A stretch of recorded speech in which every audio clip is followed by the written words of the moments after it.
नमो नमः छात्रों।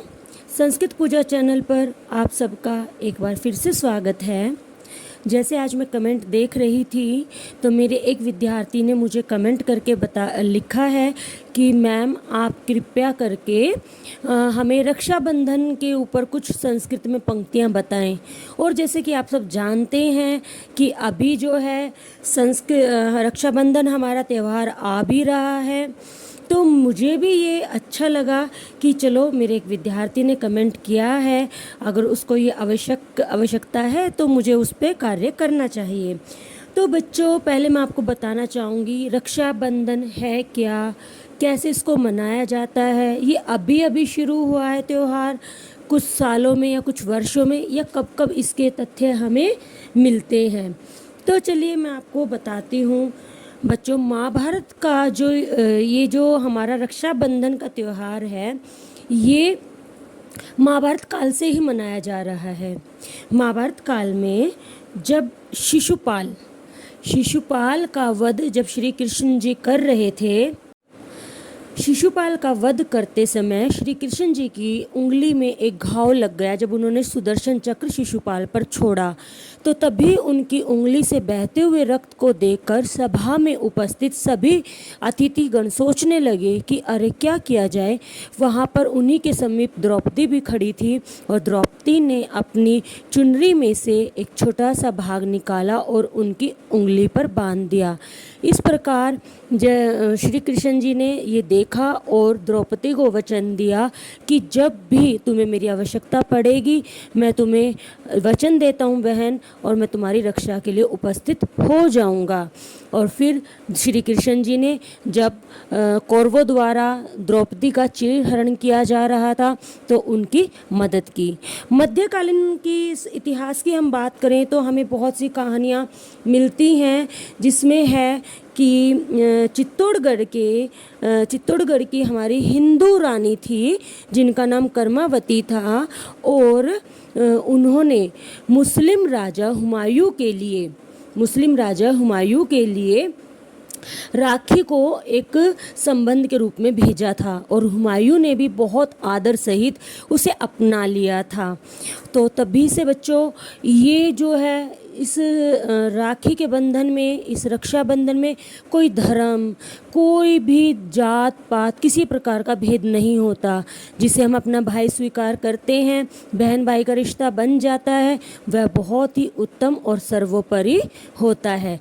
तो चलिए, विद्यार्थी ने अनुरोध किया था तो मैं उसी के लिए आज आप लोगों को और आने वाले त्यौहार के लिए हम रक्षाबंधन के त्यौहार पर कुछ पंक्तियां लिखते हैं।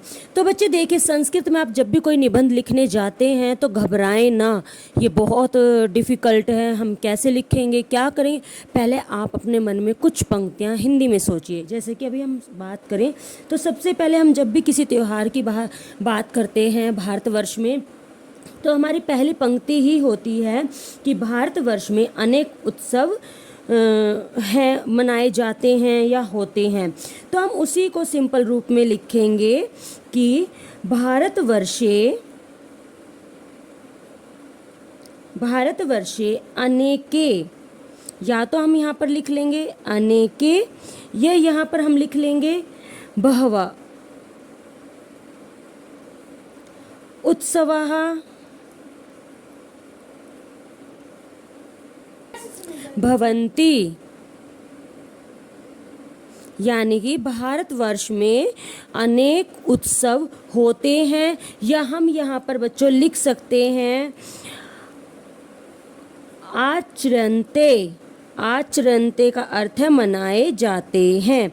आप किसी भी प्रकार के शब्द का यहाँ पर प्रयोग कर सकते हैं। भवन्ति भी होते हैं और आचरन्ते मनाए जाते हैं। अब हम पंक्ति 2 लिखना शुरू करेंगे। बच्चों, मुझे लग रहा था कि अगर मैं आपको एक एक वर्ड आपके सामने लिखती तो समय बहुत ज़्यादा ही व्यर्थ हो जाता, इसलिए मैंने अब ये पूरा लिख लिया है और मैं अब अपनी वीडियो को फिर से कंटिन्यू कर रही हूँ। देखिए, हमने पहली पंक्ति कर ली थी कि हम पहली पंक्ति में हमेशा कोई भी उत्सव या पर्व के बारे में बताते हैं तो हम यही बताते हैं कि भारतवर्षे अनेका उत्सवा भवन्ति, बहुत से उत्सव होते हैं, पर्व मनाए जाते हैं। और दूसरी पंक्ति में जब भी हमारे दिमाग में आती है हम उसके विषय में बात करते हैं जो इसके विषय में हम लिख रहे हैं। तो उनमें से रक्षाबंधन एक प्रमुख पर्व है या उत्सव है या त्यौहार है। तो तेषु यानी कि उनमें से रक्षाबंधनम एकः प्रमुखः या महत्वपूर्णः उत्सवः अस्ति, कि उनमें से रक्षाबंधन एक महत्वपूर्ण जो है आपका त्यौहार है।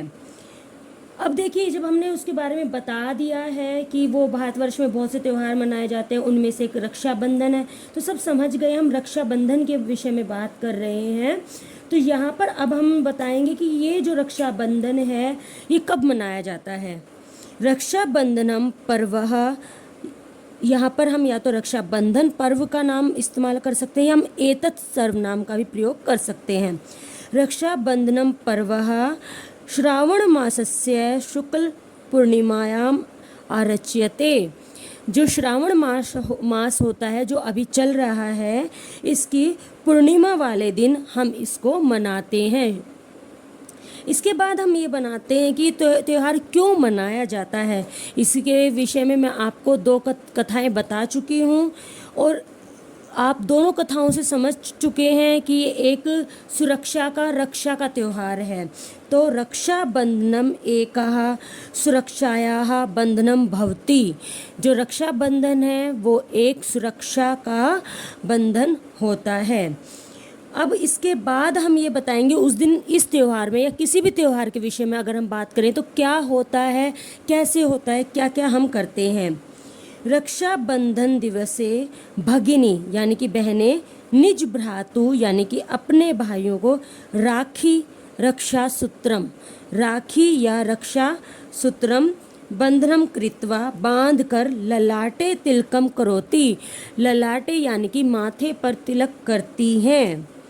तत् भगिनी मिष्टान्नम भोजयति, और उसके बाद आप लोगों ने बहुत बारी देखा होगा बेटा कि आप लोग पहले अपने भाई को राखी बांधते हैं, फिर उनको माथे पर तिलक करते हैं, फिर जो स्वीट्स घर में आई होती है, मिठाइयाँ घर में आई होती है, आप उन्हें उनको खिलाते हैं। वही लाइन हमें बिल्कुल जिस प्रकार से हम बनाते हैं हम वही उसमें लिखते हुए चाह रहे हैं।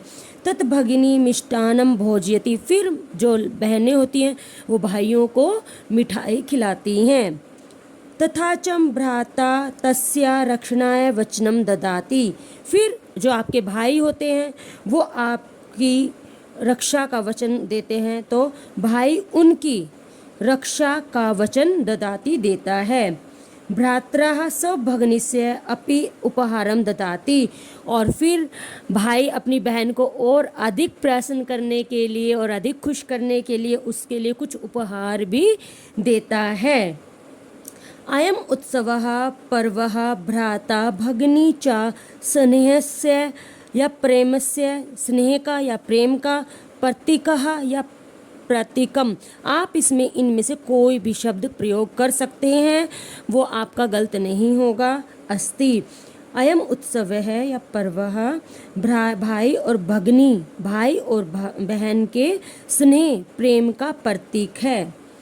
अयम उत्सवः राखी पर्व इति अपि प्रसिद्धि अस्ति, ये त्योहार जो है राखी पर्व, रक्षाबंधन, राखी के त्यौहार के नाम से भी प्रसिद्ध है।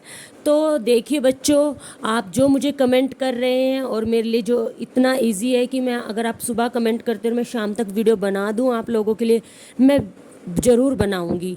और अगर आपको ये वाली वीडियो अच्छी लगी है, रक्षाबंधन की 2 कथाएं अच्छी लगी हैं और अभी त्यौहार आ भी रहा है, अगर आप अपने भाइयों को कुछ बताना चाहती हैं, लड़कियां या लड़के इससे कुछ सीखना चाहते हैं अपनी बहनों के लिए, तो आप देख भी सकते हैं कि किस प्रकार से हम त्यौहार मनाते हैं। चलिए, मैं वीडियो को ज़्यादा बड़ी नहीं करूँगी और यही आशा करूँगी कि जिन बच्चों को इसकी आवश्यकता है वो उनके लिए ये लाभदायक होगी। अगर आपको वीडियो अच्छी लगी है तो आप वीडियो को लाइक करें, शेयर करें, चैनल को सब्सक्राइब करें और चैनल को आगे बढ़ाने में मेरा सहयोग दें बच्चों। धन्यवाद।